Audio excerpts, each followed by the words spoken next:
Honorable Union Minister,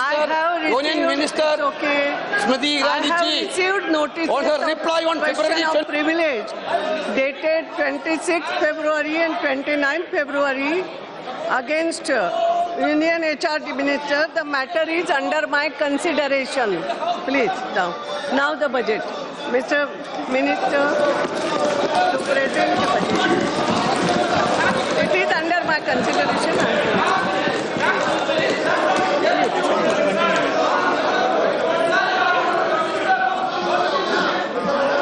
Yes, you start. What is it? Not now, after this. No, not now, not today. बैठिए, paper नहीं लहराते हैं. Please, बैठिए. I will listen. Madam Speaker, It's okay. I rise to present a statement of the estimated receipts and expenditure of the Government of India for the year 2016-17.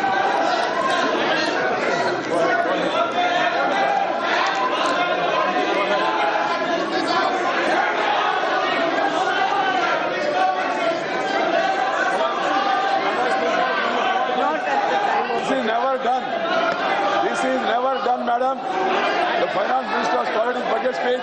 This is never done. Very cheap politics. This is never done. That taken in the house.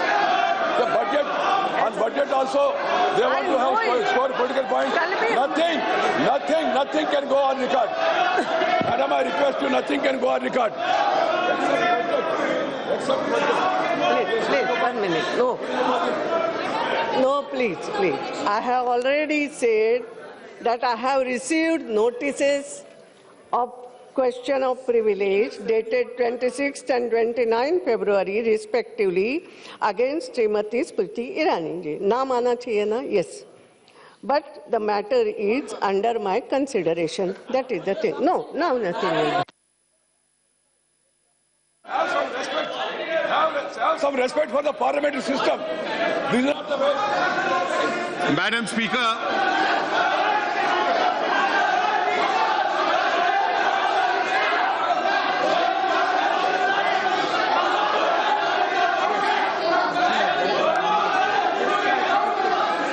Madam Speaker, I rise to present the budget for the year 2016-17.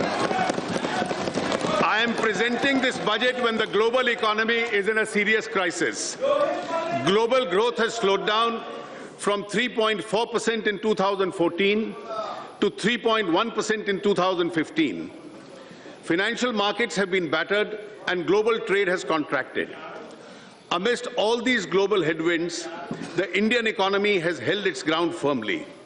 Thanks to our inherent strength and the policies of the government, a lot of confidence and hope continues to be built around India. The International Monetary Fund has hailed India as the bright spot amidst a slowing global economy. The World Economic Forum has said that India's growth is extraordinarily high. We accomplished this despite unfavorable conditions and despite the fact that we inherited an economy of low growth, high inflation and zero investor confidence in the government's capability to govern. We converted these difficulties and challenges into an opportunity. कश्ती चलाने वालों ने जब हार के दी पतवार हमें, लहर लहर तूफान मिले और मौर मौज मझधार हमें, फिर भी दिखाया है हमने और फिर ये दिखा देंगे सबको कि इन हालात में आता है दरिया करना पार हमें. Let us look at our achievements compared to the last 3 years of the previous government when growth had decelerated to 6.3%. The growth of the GDP has now accelerated to 7.6%. This was possible notwithstanding the contraction of global exports by 4.4% compared to 7.7% growth in the world exports during the last 3 years of the previous government. CPI inflation was 9.4% during the last 3 years of the previous government. Under our government, the CPI inflation has come down to 5.4%, providing big relief to the public. This was accomplished despite 2 consecutive years of monsoon shortfall of 13% compared to the normal rainfall in the last 3 years of the previous government. Our external situation is robust. The current account deficit has declined from $18.4 billion in the first half of last year to $14.4 billion this year. It is projected to be 1.4% of the GDP at the end of this year. Our foreign exchange reserves are at the highest ever level of about $350 billion. Our initiatives in the last 21 months have not only placed the economy on a faster growth trajectory, but have bridged the trust deficit created by the previous government. We had to work in an unsupportive global environment, adverse weather conditions, and an obstructive political atmosphere. Madam, हमने आसमानी और सुल्तानी दोनों परिबलों से ने परेशान किया है.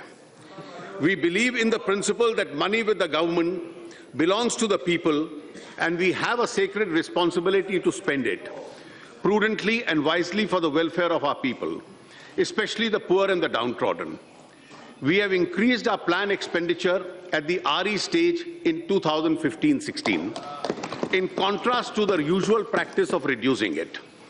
We have achieved this despite adopting the 14th Finance Commission recommendations, which have increased the devolution to the states by 55%.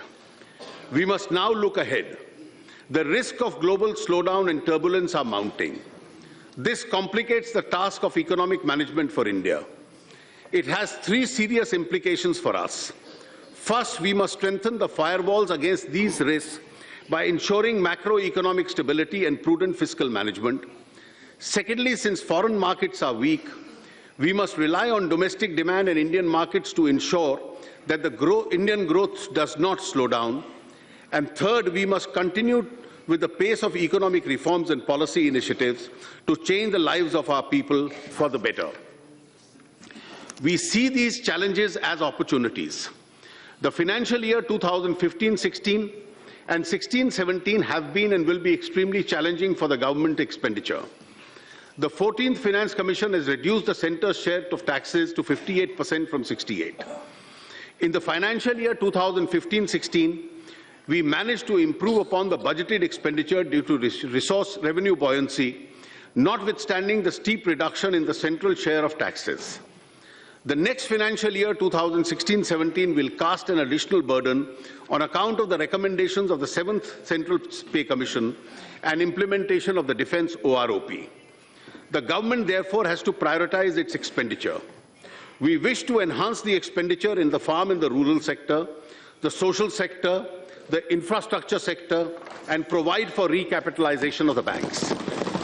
This will address those sectors which need immediate attention. Once the government discharges these priority obligations, it will then focus on areas which are of utmost priority to the government. While increasing the outlay of the various social sector programs, the government will undertake three major schemes to help the weaker sections of society. The Pradhan Mantri Fasal Bima Yojana has already been announced to protect the farmer from adverse consequences of nature. The farmer will pay a nominal amount of insurance premium and get the highest ever compensation in the event of loss suffered. A health insurance scheme which protects 1/3 of India's population against hospitalization expenditure is being announced. The government is launching a new initiative to ensure that the BPL families are provided with cooking gas connections supported by a government subsidy. This will significantly improve the health of women and those BPL families who suffer adversely from the ill effects of chula cooking. The annual budget is also an opportunity for the government to outline its priorities for the year to come. The priority of the government is clearly to provide additional resource to vulnerable sections of the rural areas, social and physical infrastructure creation. The government shall endeavour to continue with ongoing reform program and ensure the passage of the Constitution Amendment to enable the implementation of the Goods and Services Tax, the passage of the Insolvency and Bankruptcy Law, and other important reform measures which are pending before Parliament. Additionally, as I will elaborate later, we will undertake a significant reform such as the enactment of a law to ensure that all government benefits are conferred on persons who deserve it by giving a statutory backing to the Aadhaar platform, bringing significant changes in the legislative framework relating to the transport sector so as to free it from constraints and restrictions, incentivizing gas discovery and exploration by providing calibrated market freedom, enactment of a comprehensive law to deal with resolution of financial firms, providing a legal framework of dispute resolution in PPP projects and public utility contracts, undertaking important banking sector reforms and public listing of general insurance companies, and undertaking significant changes in the FDI policy. Our agenda for the next year, therefore, is to transform India in this direction. My budget proposals are therefore built on this transformative agenda with 9 different pillars. They include: 1. Agriculture and farmers' welfare with a focus on doubling farmers' income in 5 years. 2. Rural sector with emphasis on rural employment and infrastructure. 3. Social sector including healthcare to cover all the under welfare and health services. 4. Educational skills and job creation to make India a knowledge-based and productive society. 5. Infrastructure and investment to enhance efficiency and quality of life. 6. Financial sector reforms to bring transparency and stability. 7. Governance and ease of doing business to enable people to realize their full potential. 8. Fiscal discipline, prudent management of government finances and delivery of benefits to the needy. 9. Tax reforms to reduce compliance burden with a faith in the citizenry. In each of these things, I shall outline specific policy measures and initiatives which would have a transformative impact on our economy and the lives of our people. Agriculture and farmers' welfare. Let me first take up agriculture and farmers' welfare. We are grateful to our farmers for being the backbone of the country's food security. We need to think beyond food security and give back to our farmers a sense of income security. Government will therefore reorient its interventions in the farm and non-farm sector to double the income of farmers by 2022. Our total allocation on agriculture and farmers' welfare is rupees 35,984 crores. We need to address issues of optimal utilization of our water resources, create new infrastructure for irrigation, conserve soil fertility with balanced use of fertilizer, and provide value addition and connectivity from farm to markets. Irrigation is critical for increasing agricultural production and productivity. Of the 141 million hectares of net cultivated area in the country, only 46% is covered with irrigation. The Pradhan Mantri Krishi Sichai Yojana has been strengthened and implemented in mission mode. 28.5 lakh hectares will be brought under irrigation under this scheme. Implementation of 89 irrigation projects under AIBP, which has been languishing, will be fast-tracked. This will help us to irrigate 80.6 lakh hectares. These projects require rupees 17,000 crores next year and rupees 86,500 crores in the next 5 years. We will ensure that 23 of these projects are completed before 31st March 2017. A dedicated long-term irrigation fund will be created in NABARD with an initial corpus of about rupees 20,000 crores to achieve all these. A total provision of rupees 12,517 crore has been made through budgetary support and market borrowings in 2016-17. Simultaneously, a major program for sustainable management of the groundwater resources has been prepared with an estimated cost of rupees 60,000 crores and proposed multilateral funding. At least 5 lakh farm ponds and dug wells in the rain-fed areas and 10 lakh compost pits for production of organic manure will be taken up by making productive use of allocations under MG Narega. The Soil Health Card scheme is now being implemented with greater vigor. Through this, the farmer gets information about the nutrient level of the soil and can make a judicious use of fertilizer. The target is to cover all 14 crore farm holdings by March 2017. Rupees 368 crore has been provided for the National Project of Soil Health and Fertility. Besides, 2,000 model retail outlets of fertilizer companies will be provided with soil and seed testing facilities during the next 3 years. Fertilizer companies will also co-market city compost, which increases the efficacy of chemical fertilizer. A policy for conversion of city waste into compost has been approved by the government under the Swachh Bharat Abhiyan. To increase crop yield in rain-fed areas, which account for nearly 55% of the country's arable land, organic farming is being promoted. Towards this end, the government has launched 2 important schemes: the Paramparagat Krishi Vikas Yojana, which will bring 5 lakh acres under organic farming over a 3-year period. Second, the government has launched a value chain organic farming scheme called the Organic Value Chain Development in the northeastern region. The emphasis is on value addition so that organic produce grown in these parts finds domestic and export market. A total provision of 412 crores has been made under these schemes. Incentives are being given for enhancement of pulses production. Rupees 500 crore under the National Food Security Mission has been assigned to pulses. The number of districts covered has been increased to 622. A national level competition will be held among 674 Krishi Vigyan Kendras with a total prize money of 50 lakhs to improve the efficiency and performance of these Kendras. Access to market is critical for farmers. The government is implementing a unified agricultural market scheme which envisages a common e-market platform that will be developed in selected 585 regulated wholesale markets. Amendment to the APMC Acts of the states are a prerequisite to join this e-platform. I am happy to inform that 12 states have already amended their APMC Acts and are ready to come on board. More states are expected to join this platform in the coming year. A unified agriculture market e-platform will be dedicated to the nation on the birthday of Dr. Babasaheb Ambedkar on 14th April this year. 97 lakh metric tons of storage capacity was added to the central pool stock during the current year. We are implementing the Pradhan Mantri Gram Sadak Yojana as never before. The scheme has suffered because of underfunding. The allocation in 2012-13 and 13-14 was only 8,885 and rupees 9,805 crores respectively.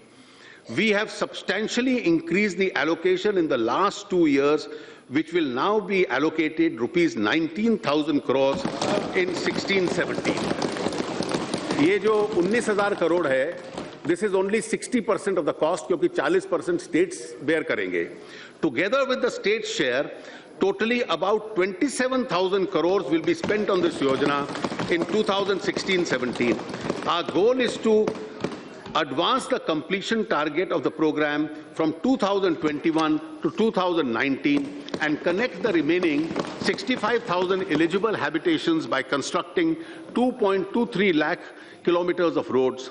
Accordingly, the pace of construction, which is currently 100 kilometers per day, compared to an average of 73.5 kilometers between 11 and 14, which will be substantially now stepped up. To support farmers in the aftermath of natural calamities, government has revised the norms of assistance under the National Disaster Response Fund in April 2015. Special focus has been given to ensure adequate and timely flow of credit to the farmers. Against the target of 8.5 lakh crores in 2015-16, the target of agricultural credit in 16-17 will be an all-time high of rupees 9 lakh crores. To reduce the burden of loan repayment on farmers, a provision of rupees 15,000 crores has been made in the budgetary estimates of 16-17 towards interest subvention. The government has also provided a path-breaking crop insurance scheme, namely Prime Minister's Fasal Bima Yojana. For effective implementation of the scheme, I have provided 5,500 crores in the budget of 16-17. We have to ensure that the benefit of MSP reaches farmers in all parts of the country. Mr. Jaitly, if you want to, you can sit and then... Thank you, madam. I'll do that. Yeah. We will have to ensure that the benefit of the MSP reaches the farmers in all parts of the country. 3 specific initiatives will be taken up in 2016-17 for this. First, the remaining states will be encouraged to take up decentralized procurement. Second, an online procurement system will be undertaken through the Food Corporation of India. This will usher in transparency, convenience to the farmers through a prior registration and monitoring of actual requirement. Third, effective arrangements have been made for pulses procurement. Farmers also take up other allied activities to supplement their farm income. To make dairy more remunerative to the farmers, 4 new projects will be taken up. First, the Pashudan Sanjeevani and Animal Welfare Wellness Program and a provision for the Animal Health Card, Nakul Swasth Patra. Second, an advanced breeding technology. Third, creation of e-Pashudan Hut, an e-marketing portal for connecting breeders and farmers. And fourth, a national geomic center for indigenous breeds. These projects will be implemented at a cost of rupees 850 crores over the next few years. There has been a visible rise in the yield of honey from an average of 18 to 20 kilometers per box per annum in the year 2013-14 to 25 kilograms per box per annum in 2015-16. The total production of honey in the country has been increased from 76,150 metric tons in 14-15 to 86,500 metric tons. 90% of domestic honey is now exported. Rural area. After agriculture, I turn to the other segment, the rural economy. A sum of rupees 2.87 lakh crores will be given as grant in aid to the Gram Panchayats and municipalities as per the recommendations of the 14th Finance Commission. This is a quantum jump of 228% compared to the previous 5 years. The funds now allocated will translate to an average assistance of over rupees 80 lakhs per Gram Panchayat and rupees 21 crore per local urban body. These enhanced allocations are capable of transforming villages and small towns. Ministry of Panchayat Raj will work with the states and involving guidelines to actualize this. There is an urgent need to focus on areas of drought and rural distress. Every block in these distressed areas will be taken up as an intensive block under the Deen Dayal Antyodaya mission.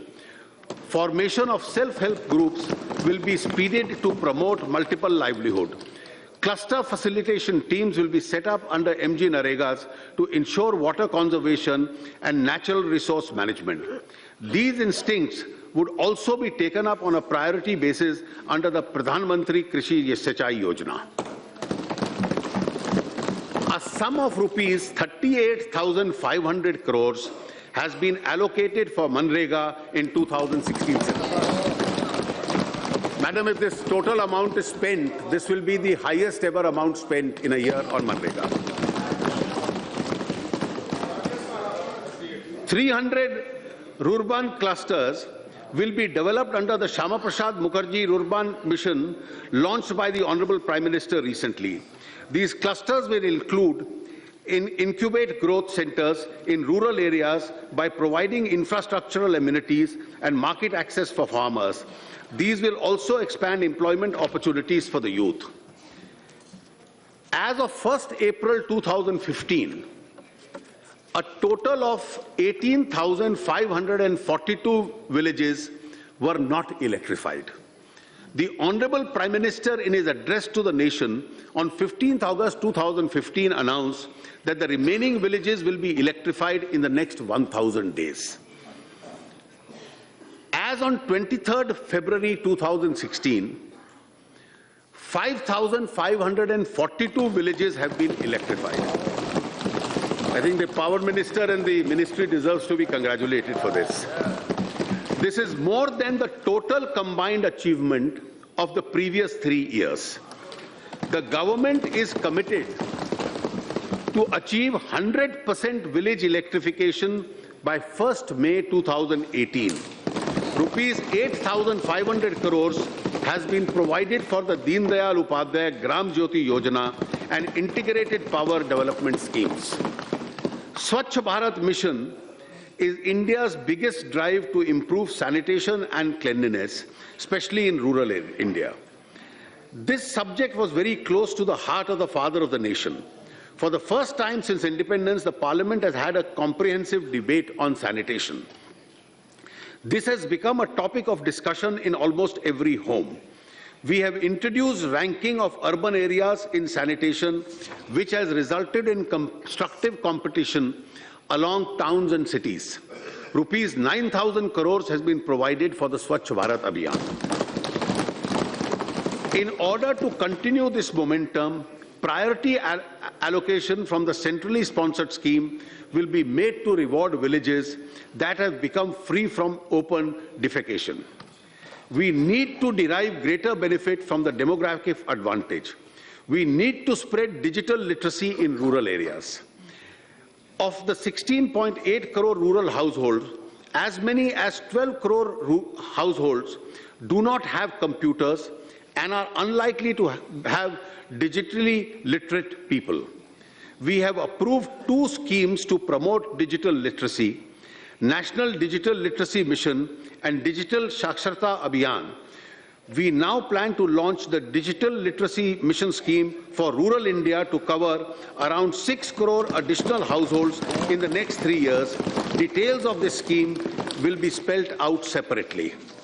Modernization of land records is critical for dispute-free titles. The National Land Record Modernization Program has been revamped under the Digital India Initiative and will be implemented as a central sector scheme with effect from 1st April 2016. The revamped program will be built and an integrated land transformation management system. 150 crores has been provided for this purpose. Panchayat Raj institutions need to develop governance capabilities to deliver sustainable goals.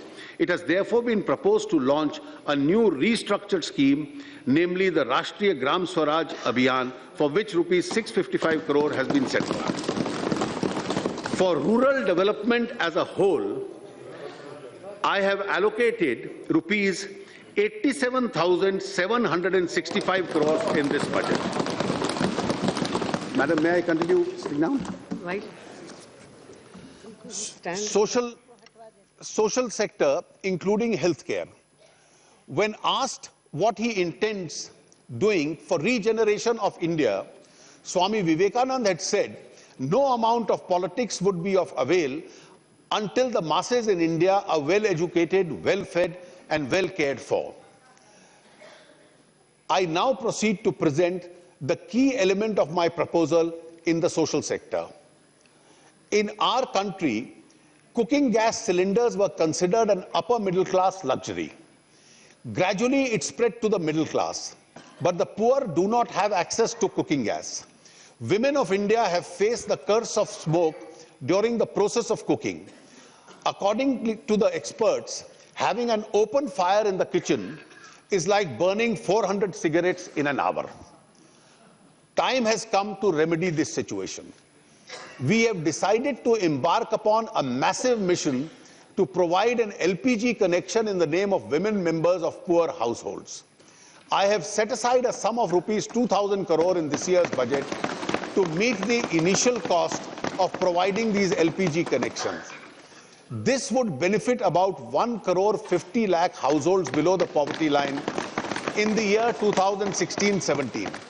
The scheme will continue for at least 2 more years to cover a total of 5 crore BPS households.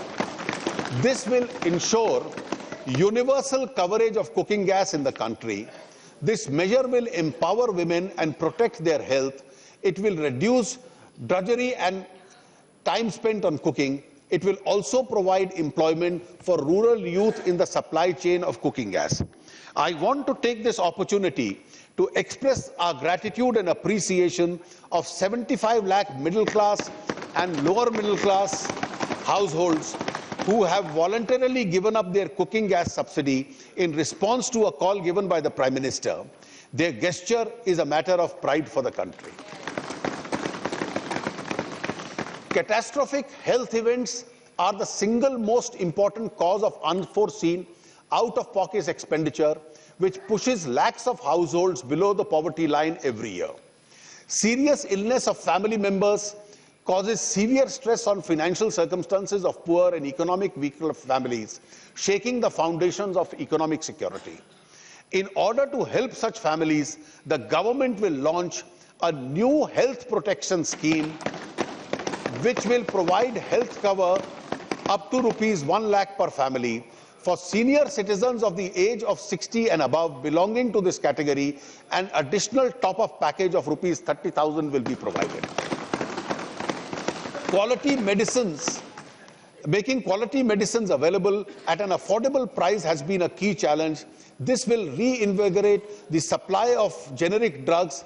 3,000 stores under the Prime Minister Jan Aushadhi Yojana will be opened during 2016-17. Almost 2.2 lakh new patients of end-stage renal diseases get added in India every year, resulting in an additional demand for 3.4 crore dialysis sessions.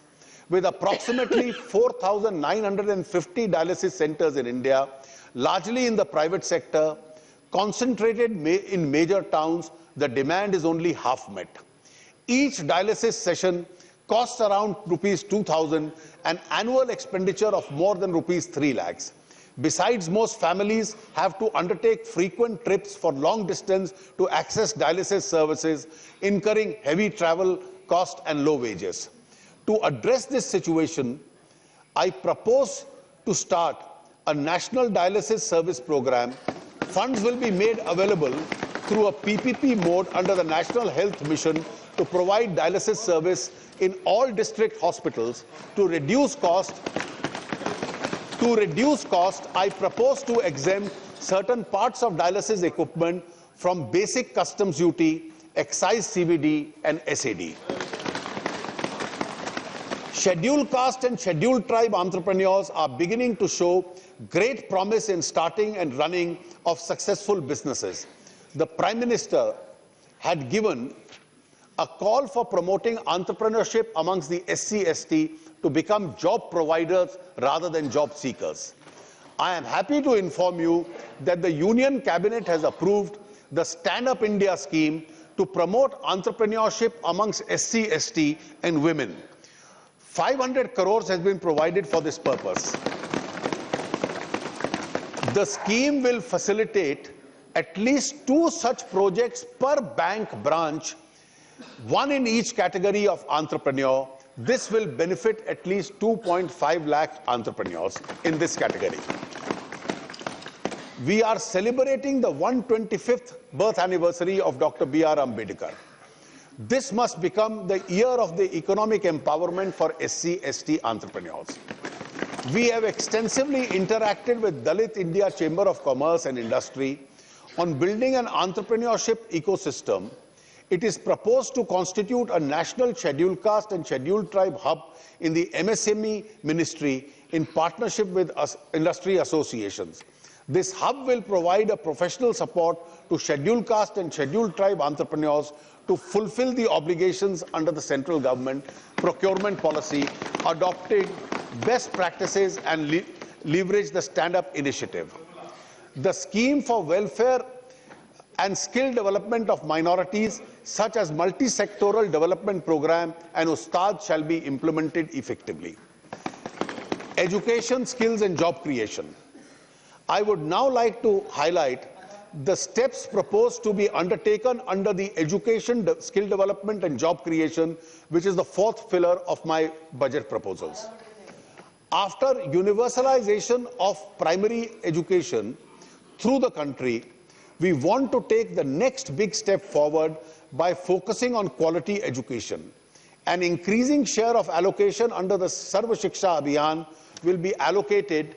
Further, 62 new Navodaya Vidyalayas will be opened in the remaining uncovered districts over the next 2 years.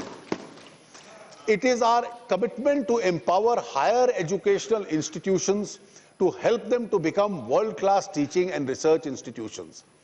An enabling regulatory architecture will be provided to 10 public and 10 private institutions to emerge as world-class teaching and research institutions. This will enhance affordable access to quality education for ordinary Indians. A detailed scheme will be formulated. We have decided to set up a higher education financing agency with an initial capital base of rupees 1,000 crores. The HEFA will be a not-for-profit organization that will leverage funds for the market and supplement them with donations and CSR funds. These funds will be used to finance improvements in infrastructure in our top institutions and will be serviced through internal accruals. To help students, higher educational institutions and employees to access degree certificates of candidates, it is proposed to establish a digital depository for school leaving certificates, college degrees, academic awards and mark sheets on the Passion of Securities Depository. This will help to validate their authenticity, safe storage and easy retrieval. Skill development. Skill India mission seeks to capitalize our demographic advantages. Since its launch, the National Skill Development Mission has created an elaborate skilling ecosystem and imparted training of 76 lakh youth. We want to bring entrepreneurship at the doorstep of youth through the Pradhan Mantri Kaushal Vikas Yojana. We have decided to set up 1,500 multi-skill training institutes across the country. I am setting aside an amount of rupees 1,700 crores for this initiative. We have decided to set up a national board for skill development certificate in partnership with industry and academia. We propose to further scale up the Pradhan Mantri Kaushal Vikas Yojana to skill 1 crore youth over the next 3 years. Entrepreneurship education and training will be provided in 2,200 colleges, 300 schools, 500 government and ITIs, and 50 vocational training centers through a massive open online courses. Aspiring entrepreneurs, particularly from those remote parts of the country, will become connected to mentors and credit markers. Job creation. In order to incentivize creation of new jobs in the formal sector, the government will pay the Employees Pension Fund contribution of 8.33% for all new employees enrolling in EPFO for the first 3 years of their employment. This will incentivize employers to recruit unemployed persons and also bring them into the books, the informal employees. In order to channelize this intervention towards target groups of semi-skilled and unskilled workers, the scheme will be applicable to those with salary up to rupees 15,000 per month. I have made a budget provision of rupees 1,000 crore in this scheme. Further, Finance Bill 2016 proposes to broaden and liberalize the scope of employment generation incentives available under Section 80JJAA of the Income Tax Act. The deduction will be available not only to assessees deriving income from manufacturing of goods in a factory, but all assessees who are subject to statutory audit under this Act. Thus, a deduction of 30% of the emoluments paid to such employees can be claimed for 3 years. The minimum number of days for which they should be employed during the year is proposed to be reduced from 300 to 240. No deduction, however, will be admissible in respect of employees whose monthly emoluments exceed rupees 25,000. Also, no deduction will be admissible in respect of employees for whom the government is paying the entire EPS contribution. A national career service was launched in July 2015. Already 35 million job seekers have registered on this platform. We propose to make 100 model career centers operational by the end of 2016-17. We also propose to interlink state employment exchanges with national career service platform. Retail trade is the largest service sector employer in the country. Many more jobs are created in this sector provided the regulations are simplified. If shopping malls are kept open all 7 days of the week, why not small and medium shops? These shops should be given a choice to remain open on all 7 days of the week on voluntary basis. The interest of workers in terms of mandatory weekly holiday, number of working hours per day, of course, has to be protected. We propose to circulate a model shops and establishment bill which can be adopted by the state governments on a voluntary basis. 5. Infrastructure and investment. The fifth strong support pillar of this budget is to transform India is infrastructure and investment.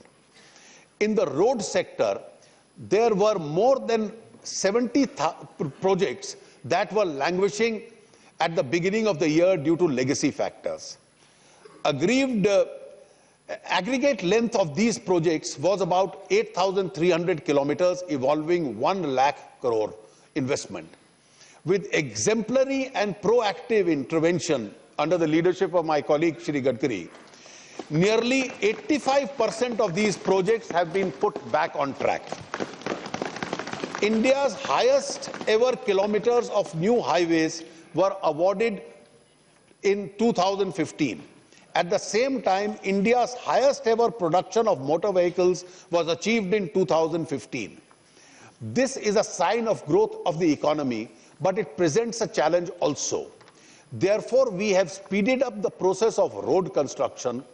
I have proposed to allocate a sum of rupees 55,000 crores in the budget for roads and highways. This will be further topped up by an additional 15,000 to be raised by the NHAI through bonds. Thus, the total investment in the road sector, including the Rural Gram Sadak Yojana allocation, would be rupees 97,000 crores during 2016-17. Together with the capital expenditure on railways, which Shri Suresh Prabhu has announced a few days ago, the total outlay on roads and rail in 2016-17 will be a mammoth 2,18,000 crores.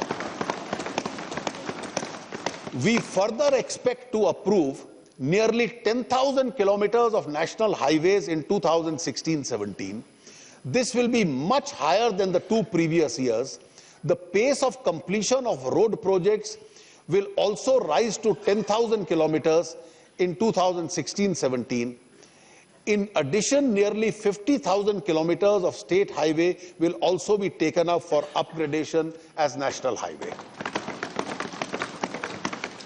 The total outlay for infrastructure in the budget estimates of 2016-17 now stands at rupees 2,21,246 crores.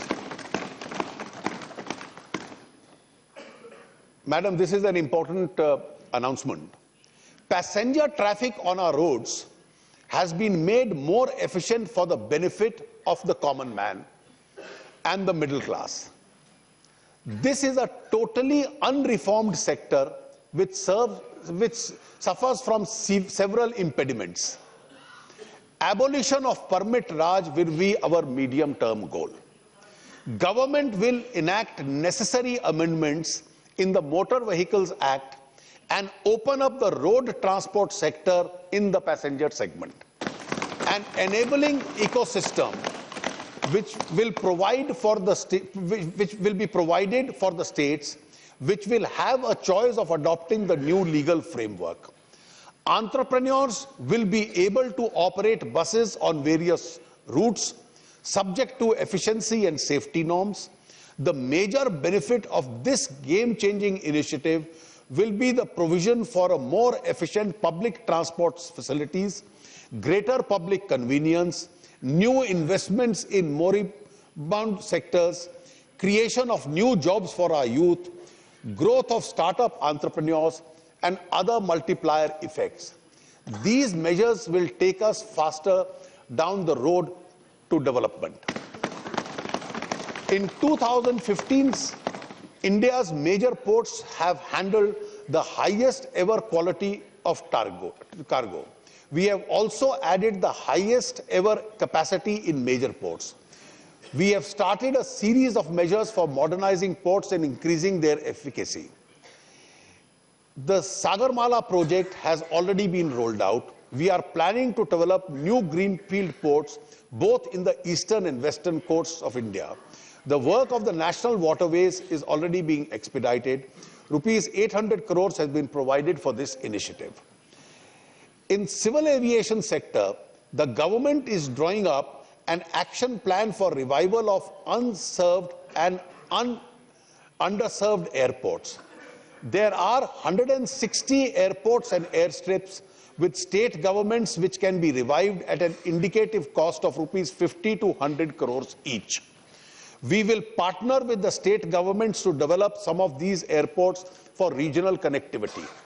Similarly, 10 out of the 25 non-functional airstrips with the Airport Authority of India will also be developed. Another major announcement. India is blessed with rich natural resources, including oil and gas. However, their discovery and exploitation has been below our potential. Imports of hydrocarbons occupy a larger share of India's imports. There is a situation of rising demand, near stagnation in production, and consequent rapid increase in imports.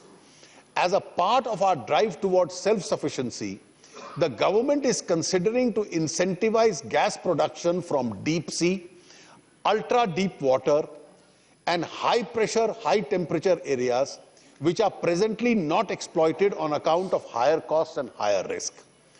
A proposal is under consideration for new discoveries and areas which are yet to commence production. First, to provide calibrated market freedom, and second, to do so at a predetermined ceiling price to be discovered on the principle of landed price of alternate fuels. This will bring considerable amount investment in this segment. In the other segment of infrastructure, our government has achieved the highest coal production growth in over 2 decades, highest ever capacity in addition in generation, highest ever increase in transmission lines and in distribution of LED bulbs. In the power sector, we need to diversify the resources of power generation for long-term stability. The government is drawing up a comprehensive plan spanning over 15 to 20 years to augment investment in nuclear power generation. Budgetary allocation up to rupees 3,000 crore per annum, together with public sector investment, will be leveraged to facilitate the required investment for this purpose. To augment infrastructure spending further, government will permit mobilization of additional finances up to rupees 31,300 by the NHAI, PFC, REC, ERIDA, NABARD and Inland Water Authority through raising of bonds during 16-17. Our private sector plays a very important role in developing infrastructure, as many of which are implemented in the public-private partnership. I would like to announce 3 initiatives to reinvigorate this sector and resolve future and pending issues. 1. A public utility resolution of disputes bill will be introduced during 2016-17 to streamline an institutional arrangement for resolution of disputes in infrastructure relating to construction contracts, PPP, and public utility contracts. 2. Guidelines for renegotiation of PPP concession agreements will be issued, keeping in view the long-term nature of such contracts and the potential uncertainties of the real economy without compromising transparency. 3. A new credit rating system for infrastructure which gives emphasis to various inbuilt credit enhancement structures will be developed instead of relying on standard perception risks which often result in mispriced loans. These, Madam, I hope, will expedite the commencement of some of the stalled projects. I would like to announce further reforms in our FDI policy. The changes proposed are in the area of insurance and pension, asset reconstruction companies, stock exchanges, etc. Details of these changes are given in an annexure to the budget speech. The duty drawback scheme has been widened and deepened to include more products and countries. The government will continue to take measures to support the export sector. Our FDI policy has also to address the requirements of the farmers and our food processing industry. A lot of fruits and vegetables grown by our farmers either do not fetch the right price or fail to reach the market. Food processing industry and trade should be more efficient. 100% FDI will be allowed through FIPB route in the marketing of food products produced and manufactured in India. I think this will give an impetus to the food processing ministry to enhance this sector. This will benefit the farmers, give impetus to the food processing industry, and create vast employment opportunities. A new policy of management of government investment in public sector enterprises, including disinvestment and strategic sale, has been approved. We have to leverage the assets of the CPSEs for generation of resources for investment in new projects. We will encourage CPSEs to divest individual assets like land, manufacturing unit to release their asset value for making investments in new projects. The Niti Aayog will identify the CPSEs for this strategic sale. We will adopt a comprehensive approach for efficient management of the government investment in CPSEs by addressing issues such as capital restructuring, dividend bonus shares, etc. The Department of Disinvestment is being renamed the Department of Investment and Public Asset Management, the DIPAM. Financial sector reforms. A vibrant financial sector is of critical importance to the growth of every economy. In my last two budgets, I had announced several measures in this regard. I would now like to announce the following initiatives. A systematic vacuum exists with regard to the bankruptcy situation in financial firms. A comprehensive code on resolution of financial firms will be introduced as a bill in Parliament in 2016-17. This code will provide a specialized resolution mechanism to deal with bankruptcy situations in banks, insurance companies, and financial sector entities. The code, together with the Insolvency and Bankruptcy Code 2015, when enacted, will provide a comprehensive resolution mechanism for our economy. The RBI Act 1934 is being amended to provide a statutory basis for the monetary policy framework and a policy committee through the Finance Bill 2016. The committee-based approach will add a lot of value and transparency to the monetary policy decisions. A financial data management center under the aegis of Financial Stability Development Council will be set up to facilitate integrated data aggression and analysis in the financial sector. To improve greater retail participation in government securities, RBI will facilitate their participation in the primary and secondary markets through stock exchanges and access to NDS-OM trading platforms. New derivative products will be developed by SEBI in the commodity derivatives market. To facilitate deepening of the corporate bond market, a number of measures will be undertaken, details of which are given in Annexure 2 to the budget speech. An enactment of the Insolvency and Bankruptcy Code will provide a major boost to the development of the corporate bond market. To tackle the problem of stress assets in the banking sector, asset reconstruction companies have a very important role. I therefore propose to make necessary amendments in the Sarfasi Act to enable the sponsorer of an ARC to hold up 100% stake in the ARC and permit non-institutional investors to invest in the securitization receipts. In the recent past, there have been instances of people in various parts of the country being defrauded by illicit deposit-taking schemes. The worst victims of these schemes are poor and the financially illiterate. The operation of such schemes are often spread across many states. I therefore propose to bring a comprehensive central legislation in 2016-17 to deal with the menace of such schemes. I propose to amend the SEBI Act 1992 in the coming year to provide for more number of benches of the Security Appellate Tribunal. As honourable members are well aware, the strength of the financial sector is dependent on a strong and well-functioning banking system. We have already a comprehensive plan for revamping the public sector banks, Indradhanush, which is under implementation.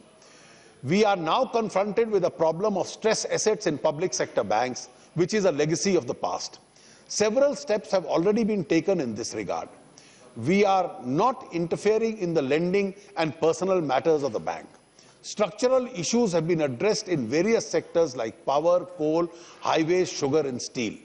The banks are putting in special effort to effect recoveries and focus on reviving stalled projects. To support the banks in this effort, as well as to support credit growth, I have proposed an allocation of rupees 25,000 crores in the budget estimate of 16-17 towards recapitalization of the public sector banks. If additional capital is required by these banks, we will find resources for doing so. We stand solidly behind these banks.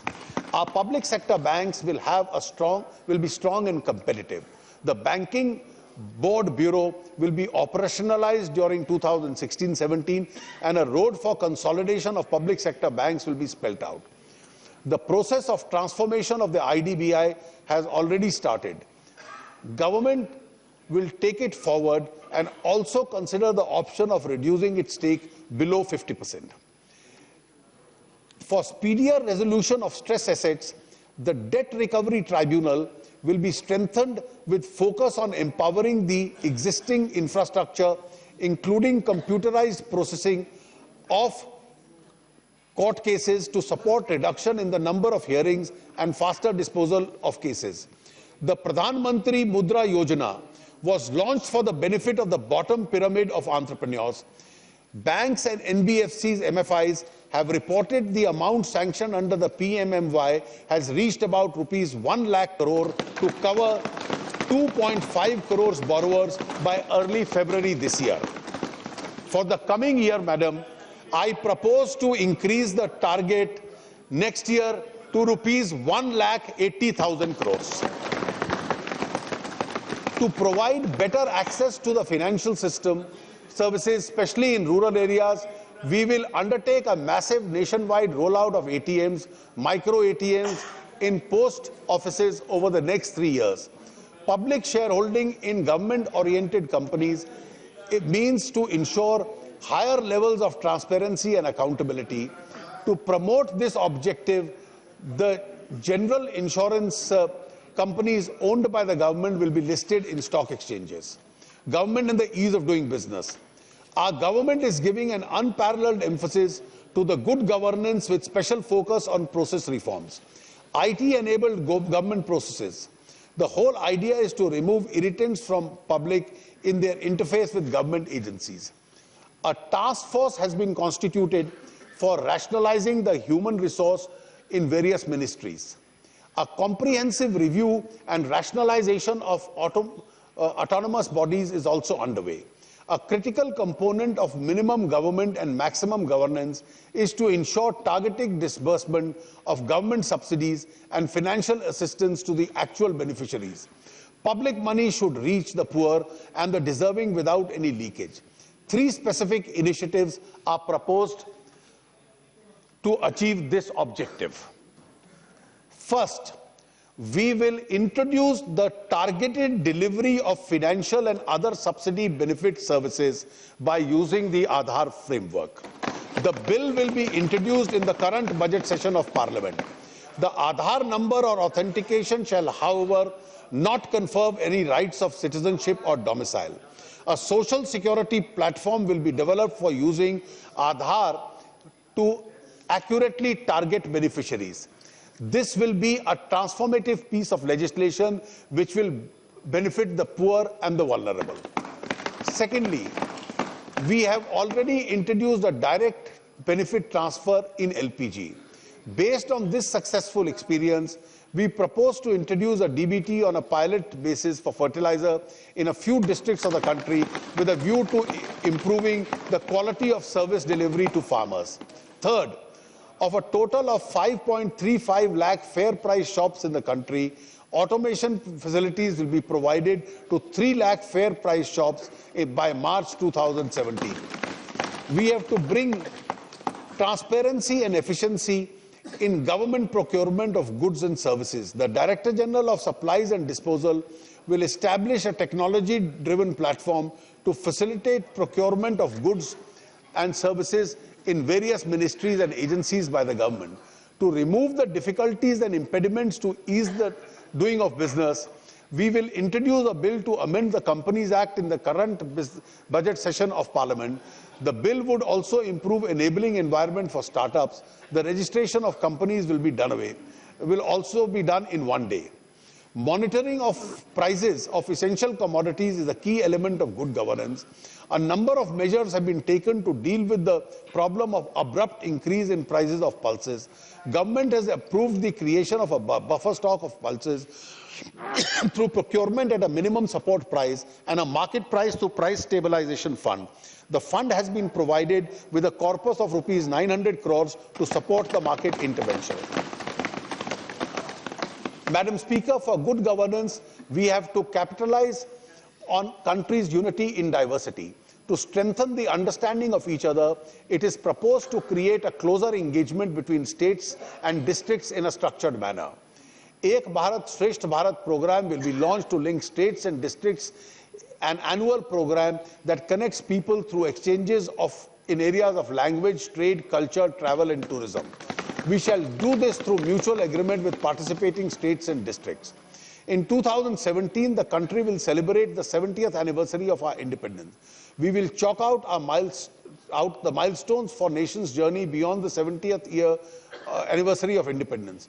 Dr. Toynbee, the historian, had observed that a chapter which had a Western beginning will have to have an Indian ending. My belief is that the year 2017 will unfold the great historian's dream. Our scheme of Ek Bharat Shresth Bharat is a part of this mission. Madam, let me now elaborate on the fiscal situation in the context of the budget of 2016-17. While preparing this budget, I have received conflicting suggestions about the FRBM roadmap. Different schools of thought have argued either in favor of fiscal consolidation and stability or for a less aggressive consolidation and for boosting growth. I have weighed the policy option and decided that prudence lies in adhering to fiscal targets. Consequently, the fiscal target in the revised estimate of 2015-16 and the budget estimate of 2016-17 have been retained at 3.9% and 3.5% of GDP respectively. While doing so, I have ensured that development agenda has not been compromised. The total expenditure in this budget for 2016-17 has been projected at rupees 19.78 lakh crores, consisting of rupees 5.50 lakh crore under plan and 14.28 lakh crores under non-plan. The increase in planned expenditure is in the order of 15.3% over the current year's BE. Plan allocation has been given special emphasis to sectors like agriculture, irrigation, social sector, including health, women and child development, welfare of scheduled caste and scheduled tribe, minorities, infrastructure, etc. Continuing with the policy of higher empowering states, the total resources being transferred to the states are 99,681 crores, more than RE of 15-16, and rupees 2,46,024 crores, more than the actuals of 2014-15. Details of allocations in certain vital sector schemes and transfer to the states are given in Annexure 3 to the speech. This is the last year of the 12th plan. Successive committees have questioned the merit in having a plan and a non-plan classification of the government expenditure. A broad understanding over the years has been that planned expenditures are good and non-planned expenditures are bad. This results in a skewed allocation in the budget. We need to correct this and give greater focus to revenue and capital classification of government expenditure. We have therefore decided that the non-plan classification will be done away with from fiscal 2017-18. The Finance Ministry will closely work with the state finance departments and align central state budgets in this regard. To improve the quality of government expenditure, every new scheme sanctioned by the government will have a sunset date and an outcome review. A redeeming feature of this year's budget is that we have improved upon the revenue deficit target from 2.8% to 2.5% of GDP in the RE of 2015-16. The FRBM Act has been under implementation for more than a decade.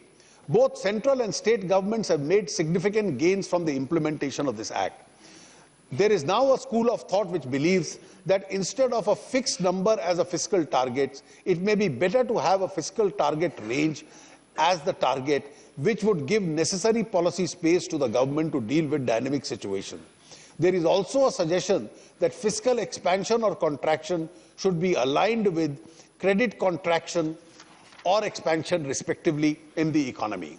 While remaining committed to fiscal prudence and consolidation, a time has come to review the working of the FRBM Act, especially in the context of uncertainty and volatility, which have become the new norm of the global economy. I therefore propose to set up and constitute a committee to review the implementation of the FRBM and give its recommendation on the way forward. As honourable members are aware, the 7th Pay Commission has submitted its report. Following the past practice, a committee has been constituted to examine the report and give its recommendations. In the meanwhile, I have made necessary interim provisions in the budget. We have rationalized and restructured more than 1,500 central planned schemes into about 300 central sector and 30 centrally sponsored schemes. This will avoid overlapping of expenditure. I reiterate that I remain committed to the financial requirements arising out of the economic packages that have been announced by our government and also commitments emanating from the reorganization of the states.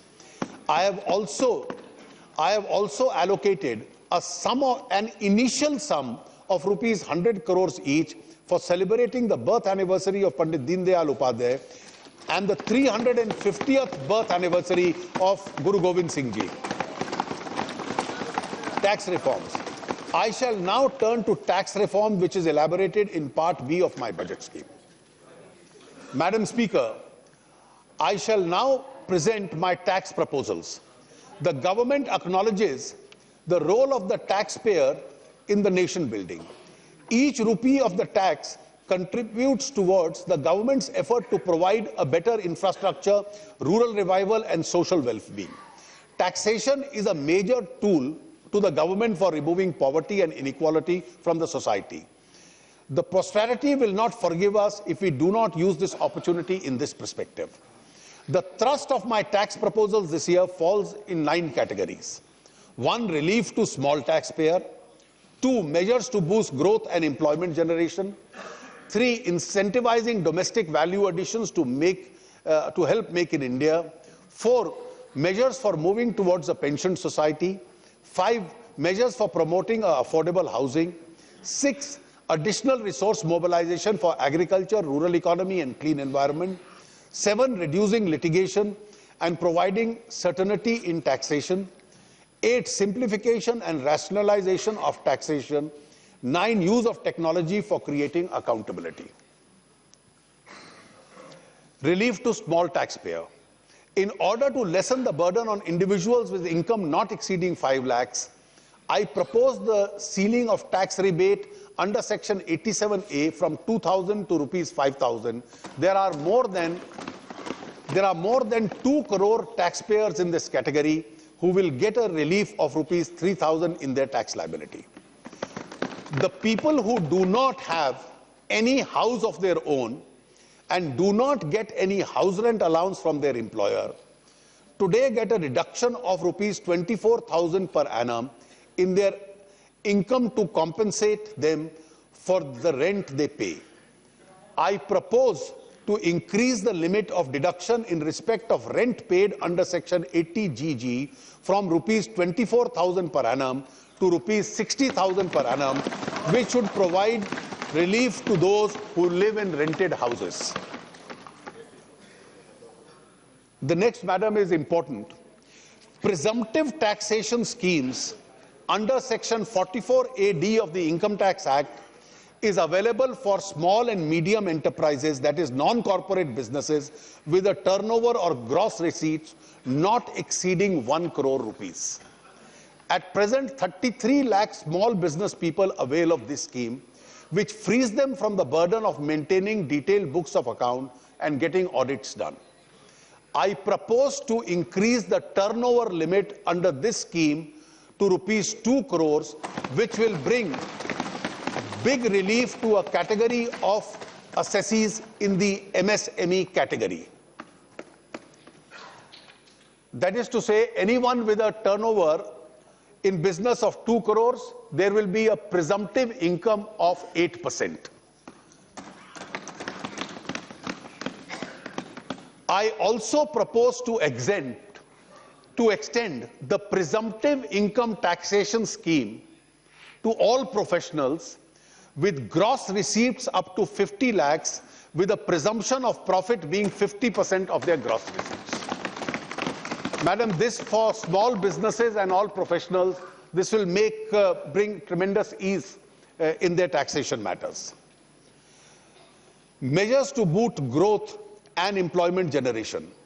I had in my last budget speech mooted a proposal to reduce the rate of corporate tax from 30 to 25% over a period accompanied by rationalization of removal of various tax exemptions and incentives. In any case, the effective rate of tax paid by the companies comes to an average of 24.67 because of various exemptions which they are availing of. A phasing out plan of these exemptions and tax incentives was placed in the public domain. We have received a large number of constructive suggestions. The final phasing out of exemptions is given in an annexure to the speech. The highlights are as follows.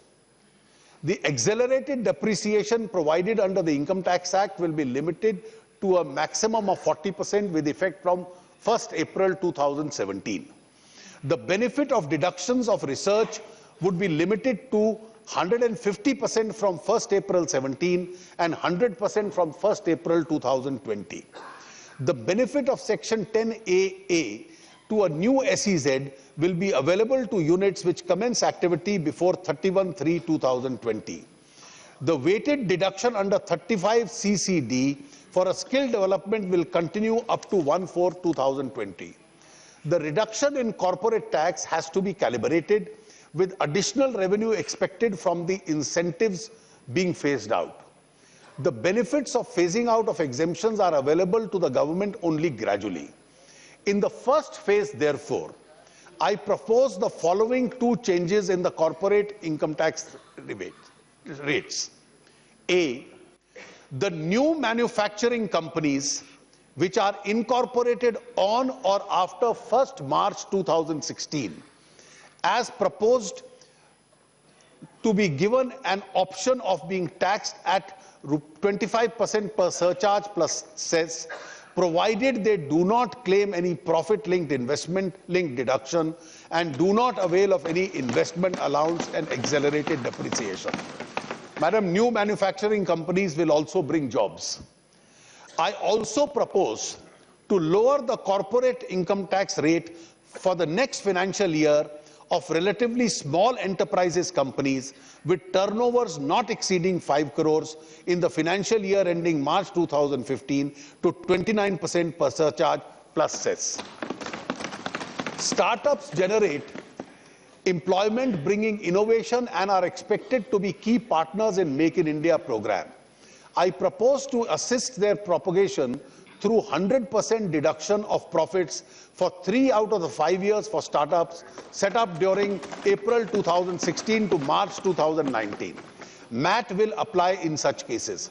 Capital gains will not be taxed if invested in regulated or notified fund or funds and by individuals in notified startups for which they hold majority shares. Research is a driver of innovation, and innovation provides a thrust to economic growth. I propose a special patent regime with 10% tax on income from worldwide exploitation of patents developed and registered in India.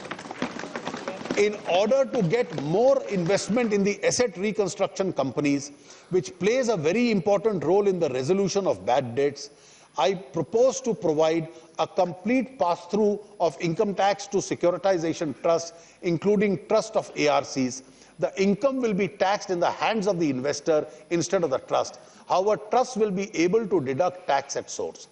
The period for getting long-term capital gain regime in the case of unlisted companies is proposed to be reduced from 3 to 2 years. Non-banking financial companies will be eligible for deduction to the extent of 5% of their income in respect of provision for bad and doubtful debts. For determining the residency of foreign company on basis of place of effective management is proposed to be deferred by 1 year. I would like to reiterate our commitment to implement the general anti-avoidance rules from 1/4/2017.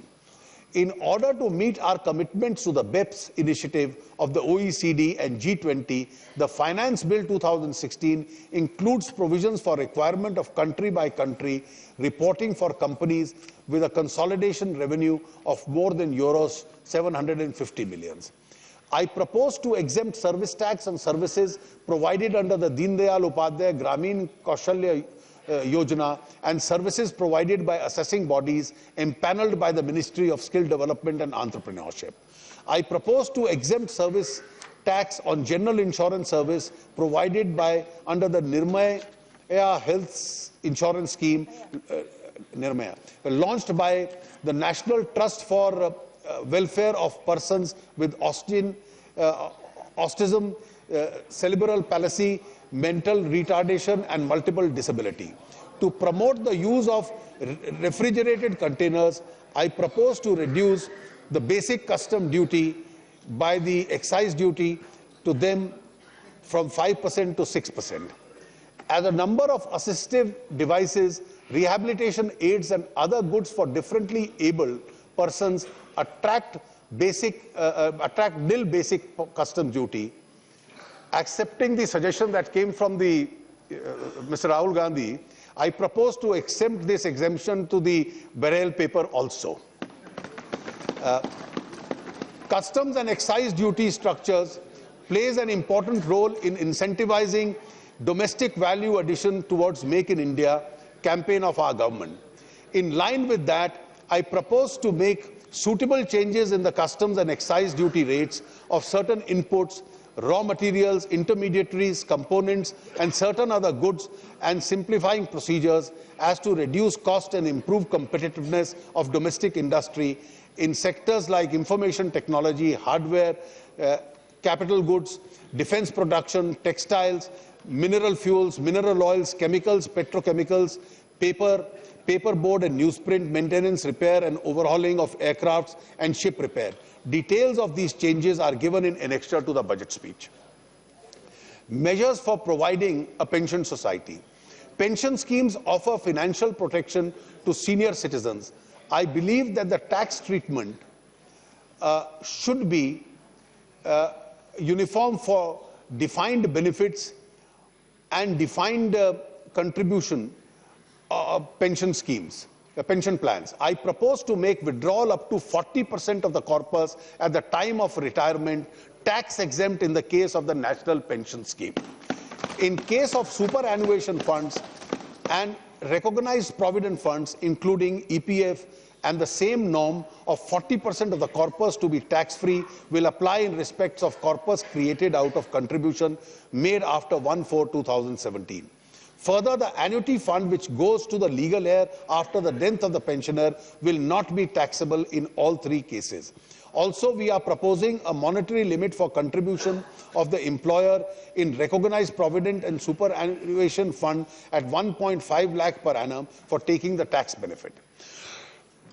I propose to exempt from service tax the annuity services provided by the National Pension System and the services provided by the EPFO to its employees. I also propose to reduce service tax on single premium annuity insurance policies from 3.5% to 1.4% of premium paid in certain cases. Measures to promote affordable housing. The Pradhan Mantri Awas Yojana embodies the assurance of the government to address the housing needs of all, and more specifically the poor, in a time-bound manner. Construction of housing creates considerable employment opportunities as well.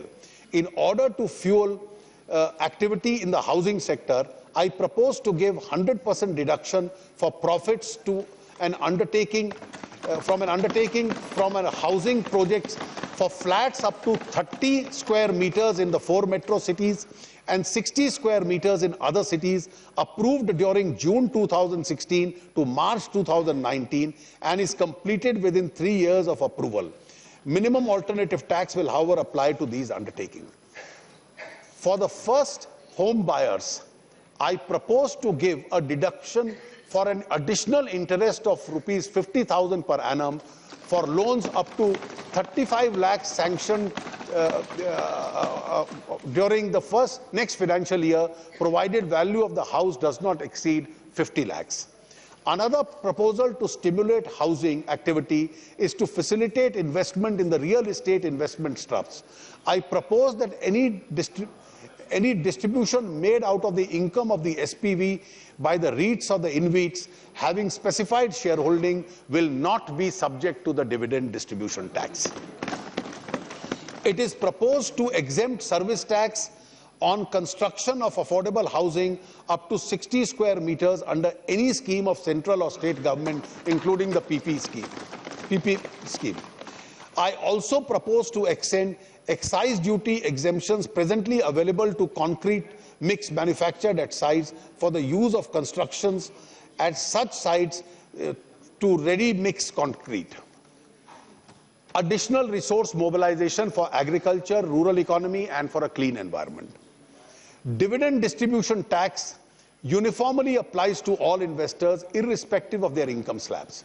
This is perceived to distort the fairness and the progressive nature of taxes.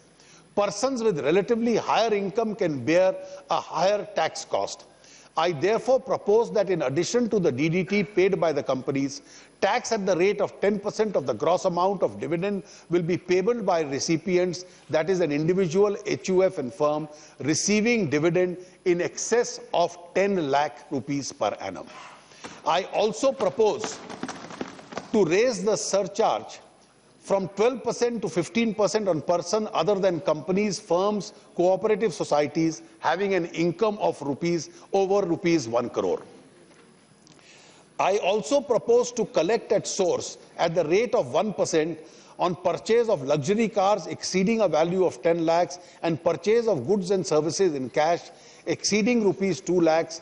For compliant taxpayers with resources, this levy will not only advance collection of taxes when expenditure is incurred, but it provides data to the tax authorities to identify the persons who incur such expenditure but may be missing from the tax base. Farmers and notified class of persons will have an option of giving a form by which TCS will not be charged.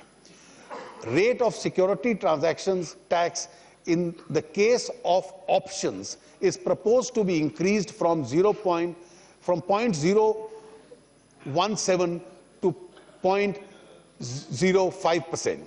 In order to tap tax on income accruing to foreign e-commerce companies from India, it is proposed that a person making a payment to a non-resident trust who does not have a permanent establishment exceeding in aggregate 1% in the year as consideration on online advertisement will withhold tax at 6% gross amount paid as equalization levy. The levy will only apply to B2B transactions.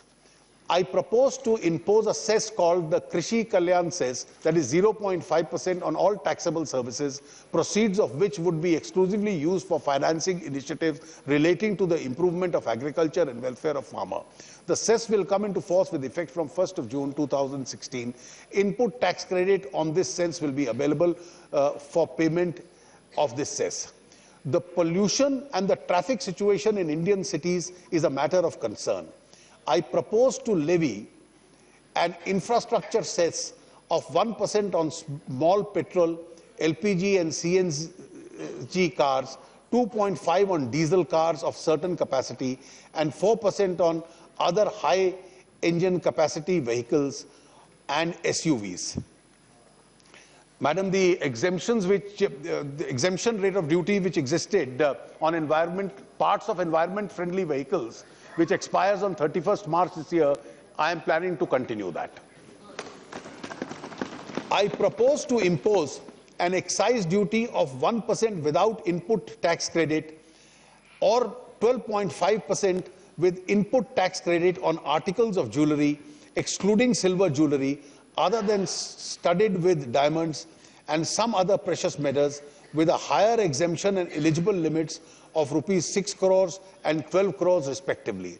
Necessary steps will be taken to enable the new taxpayers to comply with this levy without any difficulty.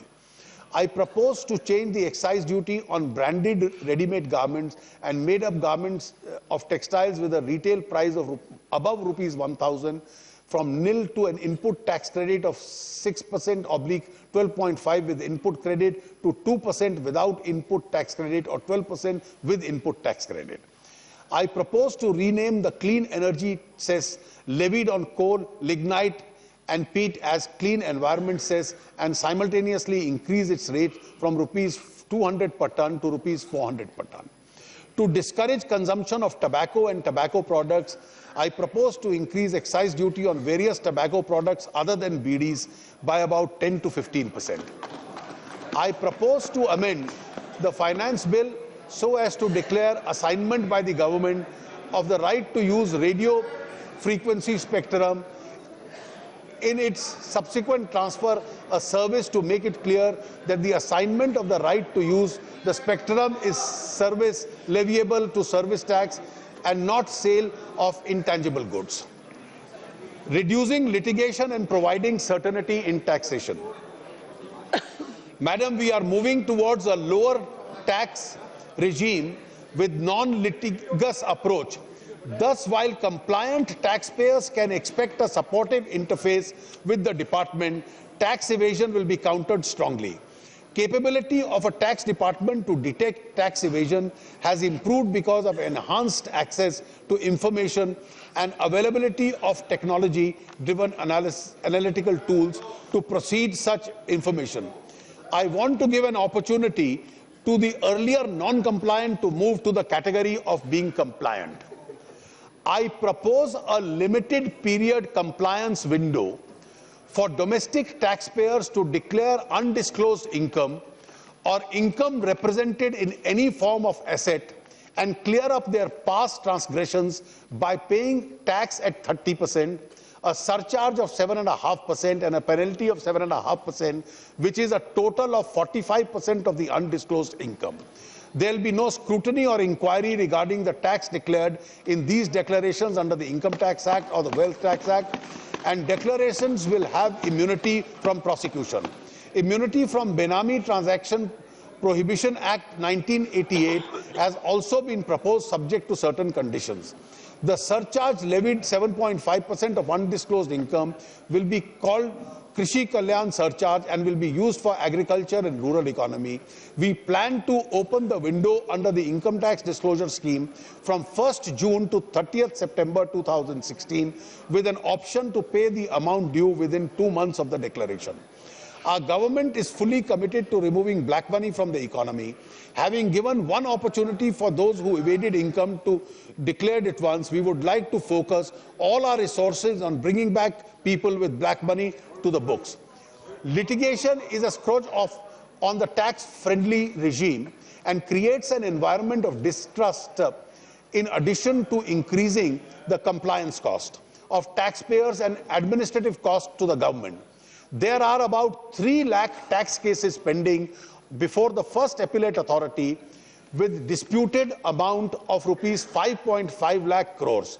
In order to reduce this number, I propose a new dispute resolution scheme. A taxpayer who has an appeal pending as of today before the Commissioner Appeals can settle his case by paying disputed tax and interest up to the date of assessment. No penalty in respect of income tax cases with disputed tax up to rupees 10 lakhs will be levied. Cases where disputed tax exceeds 10 lakhs will be subjected only to 25% of the minimum of the imposable penalty for both direct and indirect taxes. Any pending appeal against a penalty order can be settled by paying 25% of the minimum amount of imposable penalty. Certain categories of persons, including those who are charged with criminal offences under the specified acts, are proposed to be barred from availing of this scheme. I had in my budget scheme of July 2014 assured that this government would not retrospectively create a fresh taxation liability. I had hoped then that cases pending in various courts and other legal fora relating to certain retrospective amendments undertaken to the Income Tax Act 1961 through the Finance Act of 2012 would soon reach their logical conclusion. I would like to reiterate that we are committed to provide a stable and predictable taxation regime. We will not resort to such an amendment in future. I had also announced a high-level committee which would oversee any fresh case where the assessing officer proposes to assess or reassess the income in respect of indirect transfers by applying the retrospective amendment. In order to allay any fears of tax adventurism, the committee will now be chaired by the Revenue Secretary and consist of the Chairman, CBDT, and an expert from outside. The committee will effectively oversee the implementation of this assurance. In order to give an opportunity for past cases which are ongoing under the retrospective amendment, I propose a one-time scheme for dispute resolution for them, in which, subject to their agreeing to withdraw their pending appeals lying in any court or tribunal or any proceeding for arbitration, mediation, etc. under BIPA, they can settle the case by paying the tax areas in which case the liability of interest and penalty shall be waived. Levy of heavy penalty for concealment of income has over the years resulted in a large number of disputes, despite a number of decisions of the Apex Court on interpretation of statutory provisions and principles guiding the imposition of the penalty. At present, the income tax officer has a discretion to levy penalty at rupees 100% to 300% of the tax sought to be evaded. I propose to modify the entire scheme of penalty by providing a different categories of misdemeanors with graded penalty and therefore substantially reducing the discretionary power of the tax officer. The penalty rates will now be 50% of the tax in the case of underreporting of income and 200% in tax where there is misreporting of fact. Remission of penalty is also proposed in certain circumstances where taxes are paid and appeal is not filed. Another issue which has led to considerable number of disputes is the quantification of disallowance of expenditure relating to exempt income under Section 14A of the Income Tax Act. I propose to rationalize the formula in Rule 8D governing such quantification. The said rule is being amended to provide that disallowance will be limited to 1% of the monthly average value of investment yielding exempt income, but not exceeding the actual expenditure claimed. As another taxpayer-friendly measure, I propose to provide a limit of 1 year for disposing of petitions for taxpayers seeking waiver of interest and penalty. The Income Tax Department is also issuing instructions for making it mandatory for assessing officers to grant stay of demand once the assessee pays 15% of the disputed demand, while the appeal is pending before the Commissioner of Income Tax Appeals. In case of deviations, the assessing officer has to take orders from his superiors. The tax officer also has an option to the superior officer in case he does not agree with conditions of stay order passed by the subordinate officer. In order to remove the backlog of cases, we are creating 11 new benches of the Customs, Excise and Service Tax Appeal Tribunal, CSTAT.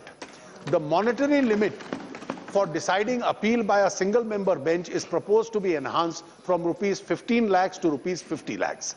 I also propose to amend the Senvet credit rules 2004 so as to improve the credit flow, reduce the compliance burden, associated litigation, particularly those relating to apportionment of credit between exempted and non-exempted final products and services.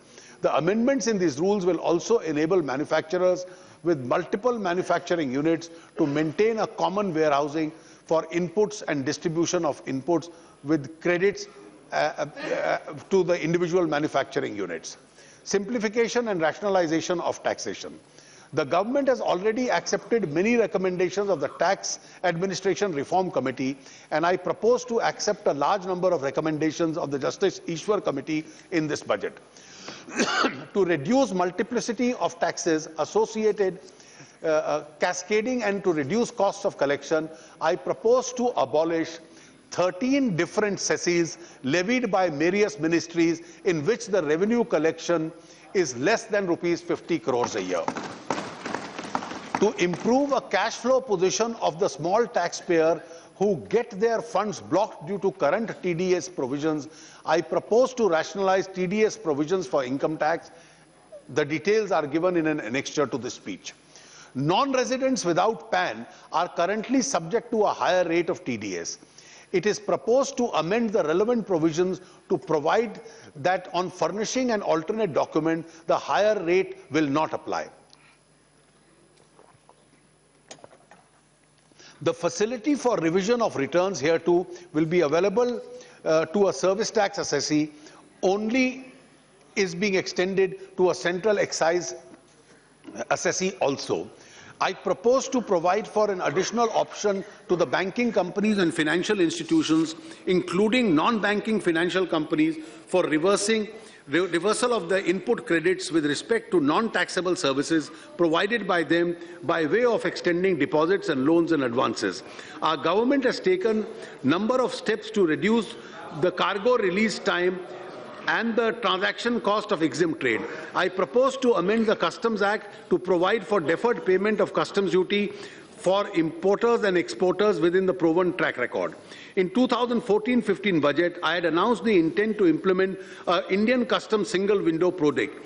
We have made significant progress in this, and it would be implemented at all major ports and airports starting from the beginning of the next financial year. The custom baggage rules for international passengers are being simplified so as to increase the free baggage allowance. The filing of baggage declaration will be required only for those passengers who carry dutiable goods. Use of technology and creating accountability. Technology is a boon for mankind. We plan to use technology in the taxation department in a big way to make life simpler for law-abiding citizens and also for data mining to track tax evaders. A pilot was run in 2015-16 for e-assessments to obviate the requirements of taxpayers to visit the income tax office. I propose to expand the scope of e-assessments to all assessees in 7 megacities in the coming years. The case selected for scrutiny will be scrutinized in an e-environment where, unless the assessee himself wants to be heard or for special reasons to be recorded, the assessing officer wants to hear the party, there will be no face-to-face contact of the IT department and the assessee. Income Tax Department will fully expand the pilot initiative of e-Sahyog with a view to reduce compliance costs, especially for small taxpayers. The object of e-Sahyog project will be to provide online mechanism to resolve mismatches in income tax returns without requiring taxpayers to attend the income tax office.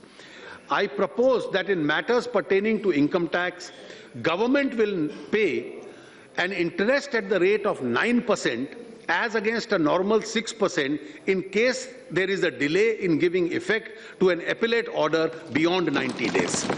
The officers who delay it will be accountable for the loss to the government. I also propose to change the procedure to provide for a shift from physical controls to record-based control for customs bonded warehouses supported by sophisticated IT systems. Madam Speaker, my direct tax proposals would result in a revenue loss of rupees 1,060 crores, and my indirect tax proposals will yield rupees 20,670. Thus, the net impact of all tax proposals would be a revenue gain of rupees 19,610 crores. Madam Speaker, this budget is being presented amidst a global and domestic headwinds. There are several challenges. We see them as opportunities. I have outlined the agenda of our government to transform India for the benefit of the farmers, the poor and the vulnerable. Madam Speaker, it is said that champions are made out of something they have deep inside them: a desire, a dream, a vision. We have a desire to provide socio-economic security to every Indian, especially the farmer, the poor and the vulnerable. We have a dream to see a more prosperous India and a vision to transform India. With these words, Madam, I commend the budget to this House for acceptance.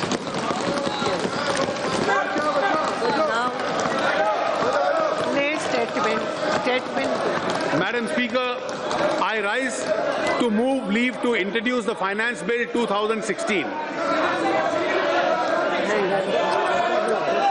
Statement. Item number 2. Lay on the table statement for microeconomic. Madam, I rise to lay on the table the following statement under Section 3 of the Fiscal Responsibility and Budget Management Act 2003, Microeconomic Framework Statement, Medium-Term Fiscal Policy Statement, and Fiscal Policy Strategy Statement. Now move the finance bill. Mr. Minister, now move the finance bill. Move to leave the introduced to finance. Madam, I rise to move for leave to introduce the Finance Bill 2016. Yes. The question is that leave is granted to introduce the Finance Bill 2016. Those in favor may say aye, those against may say no. I think the ayes have it, the ayes have it, the leave is granted. The Minister may now introduce. Madam, I introduce the bill. Thank you. The House stands adjourned to meet again tomorrow, 1st March 2016 at 11 a.m.